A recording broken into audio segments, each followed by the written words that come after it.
Friends, ಇತ್ತೀಚೆಗೆ ನಮ್ಮ ವೀರಪ್ಪ ಮೊಯ್ಲಿ ಅವರು ಒಂದು ಸ್ಟೇಟ್ಮೆಂಟ್ ಅನ್ನ ಕೊಟ್ಟಿದ್ರು. ಅದೇನಂತಂದ್ರೆ, Indian media experiencing Stockholm syndrome Moily. ಏನಿದು ಸ್ಟಾಕ್ಹೋಮ್ ಸಿಂಡ್ರೋಮ್? ಈ ಪದವನ್ನ, ಈ ಟರ್ಮ್ ಅನ್ನ ಅರ್ಥ ಮಾಡ್ಕೊಳ್ಳೋಣ ಫ್ರೆಂಡ್ಸ್. Very important friends. ಈಗ ಏರೋಪ್ಲೇನ್ ಐಜಾಕ್ ಆಗುತ್ತೆ ಅಂತ ಇಟ್ಕೊಳ್ಳಿ. ಏರೋಪ್ಲೇನ್ ಅಲ್ಲಿ ಐಜಾಕರ್ಸ್ ಇರ್ತಾರೆ, ಈ ರೀತಿ ಮಾಸ್ಕ್ ಹಾಕೊಂಡು, ಗನ್ ಹಿಡ್ಕೊಂಡು, ಮತ್ತೆ ಪ್ಯಾಸೆಂಜರ್ಸ್ ಇರ್ತಾರೆ, ಪ್ರಯಾಣಿಕರು. ಈ ಐಜಾಕರ್ನ ಉದ್ದೇಶ ಈ ಜನರನ್ನ ಬೆದರಿಸಿ ಎದುರಿಸಿ ದುಡ್ಡನ್ನ ವಸೂಲಿ ಮಾಡೋದು. ಇಂತಹ ಐಜಾಕರ್ ಮೇಲೆ ಯಾವುದೋ ಒಂದು ಹುಡುಗಿ ಒಂದು ರೀತಿಯ ಬಾಂಡಿಂಗ್ ಅನ್ನ, ಒಲವನ್ನ ಬೆಳೆಸ್ಕೊಳ್ಳುತ್ತೆ ಅಂತ ಹಿಡ್ಕೊಳ್ಳಿ. ಬಾಂಡಿಂಗ್. ಇಂತಹ ಬಾಂಡಿಂಗ್ ಅನ್ನ ಫ್ರೆಂಡ್ಸ್, ಐಜಾಕರ್ ಮೇಲೆ, ಕಿಡ್ನಾಪರ್ ಮೇಲೆ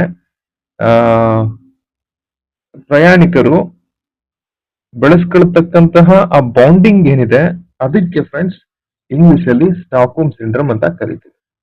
ಇಲ್ಲಿ ವೀರಪ್ಪ ಮೊಯ್ಲಿ ಅವ್ರ ಪ್ರಕಾರ ನಮ್ಮ ಭಾರತೀಯ ಪತ್ರಿಕಾ ಮಾಧ್ಯಮ ಅಂತ ಏನಿದೆ, ಪ್ರಜಾಪ್ರಭುತ್ವದ 4ನೇ ಅಂಗ ಈ ಸ್ಟಾಕ್ಹೋಮ್ ಸಿಂಡ್ರೋಮ್ ಅನ್ನ ಬೆಳೆಸ್ಕೊಳ್ತಾ ಇದೆ ಅಂತ ಹೇಳ್ತಾ ಇದ್ದಾರೆ.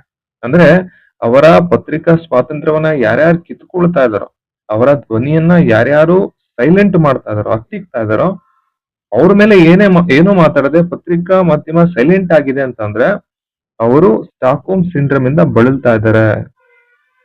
ಯಾರು ಅವರನ್ನ ತುಳಿತಾ ಇದಾರೋ, ಯಾರು ಅವರ ವಯಸ್ಸನ್ನ ಹತ್ತಿಕ್ತಾ ಇದಾರೋ, ಅವ್ರ ಮೇಲೆನೆ ಈ ಪತ್ರಿಕಾ ಮಾಧ್ಯಮ ಏನಿದೆ ಒಂದು ರೀತಿಯ ಒಲವನ್ನ, ಬಾಂಡಿಂಗ್ ಅನ್ನ ಬೆಳೆಸ್ಕೊಳ್ತಾ ಇದೆ ಅಂತ ವೀರಪ್ಪ ಮೊಯ್ಲಿ ಅವರು ಹೇಳ್ತಾ ಇದ್ದಾರೆ.